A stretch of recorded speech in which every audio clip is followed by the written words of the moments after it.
What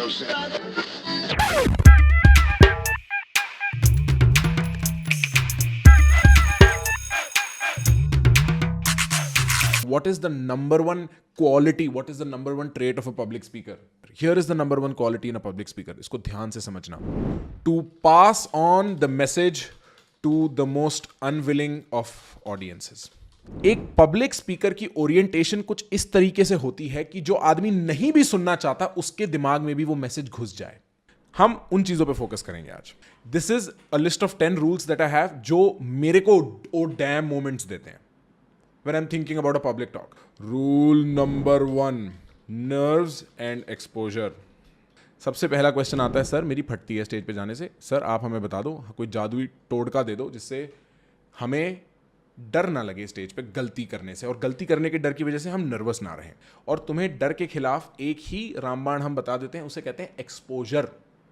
देखो, तुम publicly गलती करते हुए पकड़े नहीं जाना चाहते. You do not want to be on stage and be making an embarrassing mistake because your programming in your head is very very ancient. और उस प्रोग्रामिंग में क्या है, अगर तुमने अपनी बेइज्जती करा ली लोगों के सामने तो अब तुम ट्राइब के वैल्यूएबल मेंबर नहीं हो. और वो ही प्रोग्रामिंग कैरी फॉरवर्ड हो रही है आज के जमाने में, जहां पे ट्राइब के नाम पे घंटा फेसबुक ग्रुप्स और रेडिट सबरेडिट्स रह गए हैं. तो हम कई बार इस इल्यूजन में घुस जाते हैं इन मेनी अ सर्कमस्टेंस, जहां मैं क्लासरूम में सवाल नहीं पूछूंगा, जहां मैं लोगों के सामने ये नहीं करूंगा क्योंकि मेरे को अपनी बेइज्जती नहीं करानी. तुम्हारे आर्बिट्ररी स्टैंडर्ड्स हैं दिमाग में of what is right and what is wrong in a public social setting and you do not want to be caught doing that. तभी तो तुम क्रिंज एंजॉय करते हो क्योंकि कोई और वो चीज कर रहा है और वो तुम इमोशन कंज्यूम कर सकते हो उनको देख के. The number one way to stop being nervous is to expose yourself and let yourself make the mistakes. Okay, let's go on to the second more important point. और ये बहुत जरूरी है. This is something all Indians suffer from. Avoid templates. वो होता है ना, honourable chief guest, dear guest of honour and my dear friends, my name is Prakhar Gupta and I would like to welcome you all. इसके बीच में अगर मैं कुत्ते का बच्चा भी बोल दूं ना वर्ड्स में, तुम सुनोगे नहीं, क्योंकि टेम्पलेट्स का नेचर क्या होता है, आदमी अंदर का कंटेंट नहीं सुनता, वो बोलता है वो टेम्पलेट चल रहा है, ठीक है टेम्पलेट चल रहा है. आदमी सुनना चाहता नहीं है दोस्त. ये सबसे बड़ी मिस्टेक है when people are trying to teach other people on how to public speak or talk. सामने वाला आदमी नहीं सुनना चाहता. जैसे ही उसको लगता है अरे ये तो recognized पैटर्न है, ये टेम्पलेट तो सब यूज करते हैं, ओ यहां पे मैं सुनना बंद कर सकता हूं, उसकी अटेंशन खत्म. तो क्या घंटा हैक करोगे तुम किसी की attention? Avoid templates. Avoid all templates. Avoid all the templates that exist. Let's go number 3. Take the first few minutes to attune the room to you.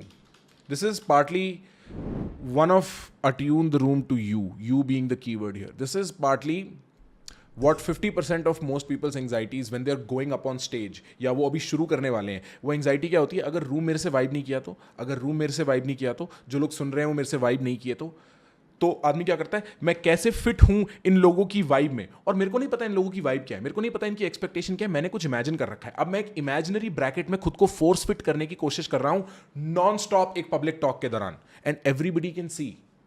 And now I see their faces and their faces are not very happy. Their faces look like something's wrong, something's odd, that they can see through the fact that I'm trying too hard. And then I realize I'm not doing a good enough job.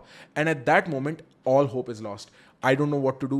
I lose focus and stuff begins to spiral out. All because of one problem, which is you think you need to attune yourself to the room. I think the room needs to attune itself to me. When I walk into a room and if I'm going to be talking, clearly I am the center of attention.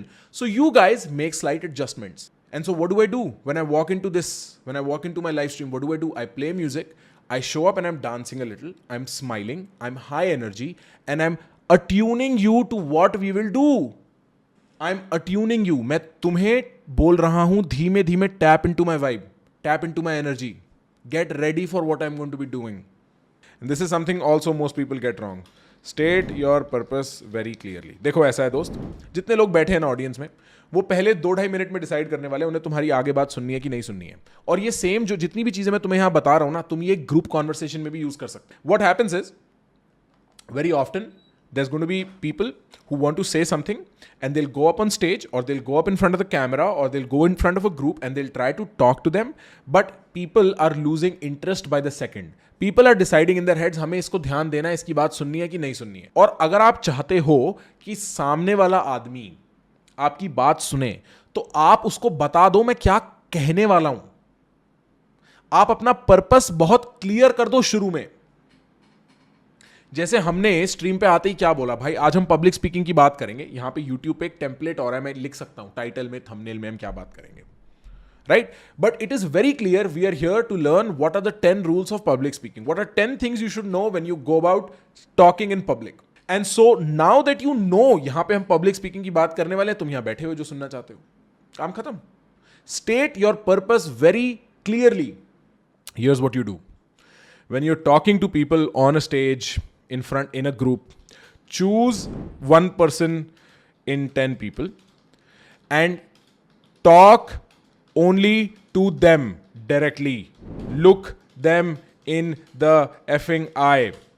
This is who you are talking to. You choose 5 or 6 people. उनको तुम अपने दिमाग में बनाते हो proxies for the crowd. क्योंकि तुम सबसे ग्रुप से बात नहीं कर सकते. Group does not exist. तो होता क्या है कि तुम्हें समझ नहीं आता तुम बात किससे कर रहे हो. स्ट्रीम पे वो बहुत मुश्किल है. स्टेज पे तुम 5-6 लोग गिन लो, ये आदमी ये आदमी ये आदमी. जब तुम स्टेज पे घुसो और तुम बात करना शुरू करो, your first 5 or 6 eye contacts make them a representative set of the larger set और उन्हीं से डायरेक्टली बात करो. Talk to them. That will make it so much easier for you to communicate. जो तुम्हारा डर भी है और जो तुम्हारी क्लैरिटी भी है, दैट बिकम्स ईजियर बिकॉज तुम्हें फीडबैक मिल रहा है. तुम किसी को समझा रहे हो, एक इंडिविजुअल को, एक ग्रुप को नहीं, भीड़ को नहीं, झुंड को नहीं, एक इंडिविजुअल से बात कर रहे हो एट एनी गिवन पॉइंट. और ये बहुत, this is about language. Okay, what language to use, because Indians have a solid hard on for English. What language, this is the question with this rule. Indians have such a bloody hard on for English, क्योंकि सबने उनको क्या बताया है, दोस्त सुनो, तुम्हें लोगों को इंप्रेस करना है और इंप्रेस करने के लिए तो इंग्लिश ही बोलते हैं, क्योंकि English is a high society language ना ब्रो. तो इंग्लिश में बात करने का, तो आदमी अपनी वर्नैक्युलर में, अपनी मातृभाषा में कभी बात करता ही नहीं है. Use the bloody language you emote in, तभी तुम एक्सप्रेशन डाल पाओगे. वरना तुम्हारी लैंग्वेज सुनना, जो तुम बोल रहे हो, इज लाइक रीडिंग, क्योंकि तुम इमोशनलेसली बोल रहे हो. तुम इस लैंग्वेज में कंफर्टेबल हो ही नहीं. तुम क्या तो इमोशन डालोगे उसके पीछे, क्या तो उसके पीछे भाव डालोगे, क्या तो उसके पीछे भार डालोगे, वेट डालोगे, क्या तो एम्फसाइज करोगे. तुम उस लैंग्वेज को मैनेज करने में ही अपनी पूरी स्पीच निकाल दोगे. Use the language you fucking emote in. It's as simple as that. I don't care अगर तुम एक प्रेजेंटेशन दे रहे हो और इससे पहले जितनी प्रेजेंटेशंस थी, जीडी में सब इंग्लिश में बात कर रहे हैं, तो मैंने भी, I don't care. If you want to win at conversation, forget all these customs and rules की. यहां तो देखो इंग्लिश में ही बात करी जाती है. Of course if you can respect it, but when you trying to make a point, use a language that you emote in. Of course keeping in mind सामने वाले को समझ आता है कि नहीं, एटसेट्रा एटसेट्रा. इंग्लिश में बात करो यार, हिंदी में बात करो यार, तमिल में बात करो, मराठी में बात करो. बट अगर तुम्हें एक पॉइंट मेक करना है एक ऑडियंस को, use the language you emote in. People understand logic the least, stories better, but demonstrations best. और अगर तुम्हें इसे कभी भी देखना है ना, this is something you can watch in most of my streams. मैं लॉजिक दूंगा, एब्स्ट्रैक्ट है, नहीं समझ आया. उन वर्ड्स को कैसे पकड़ा जाए अपने दिमाग में कॉन्क्रीटली, नहीं समझ आया. स्टोरी के फॉर्मेट में बताऊंगा, बहुत बेहतर समझ में आएगा. ये स्टोरी थी कृष्णदेव राय, तेनाली रमन, वो पढ़ा लिखा आदमी, ये वो फलाना ढिमका, ठीक है. बट अगर तुम डेमोन्स्ट्रेट करके दिखा सको that Tenali Raman did, people understand that the best. Everybody is like, okay, I get this. Now I know what is happening. Okay, let's go to point 8. And this, if you understand, well, you should, to understand this properly, what you should do is watch this stream again. This is something, if you understand, dude, this will change your life. Repetition is equal to registry. The idea is, if मैं एक audience member हूं और मैं तुम्हें सुनना ही नहीं चाहता, the best way to make a point is to make it repeatedly. In your public talk, if there is one thesis point, ये मेन पॉइंट है, ये मैं चाहता हूं लोग घर ले जाएं, उसको इंसर्ट करो बार बार और रिपीट करो, repeat repeat repeat repeat, and लोग suddenly without even realising will register register register register. Repetition is equal to registry. Don't make it too complicated, don't make it too fancy, don't try to impress people. Your job is to take them from point A to point B when they don't want to go from point A to point B. They don't want to go. उनका मन नहीं है कि वो mentally effort डालें, किसी का भी मन नहीं है. तो तुम रिपीट करते हो, तुम बार बार वो बात बोलते हो, तुम अपना पर्पस क्लियरली स्टेट करते हो, तुम लोगों की आंखों में डायरेक्टली देते हो, देखते हो, उनसे फीडबैक लेते हो, तुम वो लैंग्वेज यूज करते हो जो तुम्हारे लिए ईजी है यूज करना, तुम टेम्पलेट्स अवॉइड करते हो, तुम उनको स्टोरीज और डेमोन्स्ट्रेशंस यूज करते हो, और तुम रिपीट करते हो रिपीट करते हो रिपीट करते हो रिपीट करते हो, और आदमी ना चाहते हुए भी कुछ सीख जाता है. Point number 9, and this is okay, if you want to see this in action, go watch all my streams in the past, all of them. This is something I use so often on YouTube. Make it personal. To get you to give a fuck about what I'm talking about, I've got to find a way to make it personal. Ab yahan pe my job is to talk about things you are interested in some sense. But say I was talking about climate change. Climate change is something you might not be interested in. Public speaking is something you might not be interested in. One of the ways to begin my talk on public speaking is to be like, सुनो, तुम चाहो ना चाहो, अगर तुम जिंदगी में फोड़ना चाहते हो ना, तो वो रास्ता स्टेज से जाता ही जाता है. जो आदमी जिंदगी में फोड़ता है उसको कम से कम 10 बार स्टेज में 5-5 हजार लोग तो एड्रेस करने पड़ते हैं ही. और ये चीज मार्क जकरबर्ग पसीनों में सीख चुका है. ये चीज और 50 टाइप के ये नर्डी एंटरप्रेन्योर्स जो खोल लेते हैं अपने स्टार्टअप सिलिकॉन वैली में सीख चुके हैं. तुम कब सीखोगे ये बात?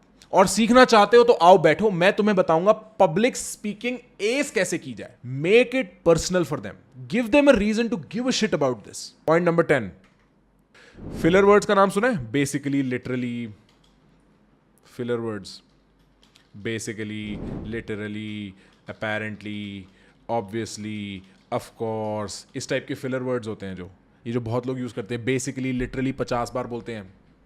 वो लोग ये नहीं समझते फिलर वर्ड्स का एक पर्पस होता है. फिलर वर्ड्स का पर्पस होता है मूड देना कॉन्वर्सेशन को. Of course this is the case. I am literally telling you this is the case. मैंने कितना एम्फैटिक मूड दिया. Basically what I think is, मैंने कितना कैजुअल मूड दिया. It looks like that apparently. मैंने कितना सस्पिशियस मूड दिया. ये words, traditional public speaking advice is going to be like avoid filler words. Don't avoid filler words. Understand their purpose. Their purpose is to provide mood. Because when somebody is listening to you, what they're engaging in is called a mirror state. They're trying to mirror your emotions. वो तुमसे vibe करने की कोशिश कर रहे हैं. They're trying to understand how is it that you are feeling when you're talking on stage. They're moving with you. अगर तुम एक बहुत ही मग्न ऑडियंस को देखोगे, an audience that is truly enraptured, if you look at them, they will be moving with the speaker, they will be moving with the actor, they will be emoting with you, and these are the words that you can use to introduce emotions in a very subtle way. Bro, मैं ये problem समझता हूँ कि मैं एक college student हूँ and I want to make friends with people. मैं ये समझता हूँ कि I'm going on a date and I do not know how to talk to that other person. I am going for an interview or a networking event और मेरे को नहीं पता मैं क्या करूँ. और exactly इन सब चीज़ों को solve करने के लिए I've created something exclusively for you. Go check out the art of conversation. Tell me what you think, honestly.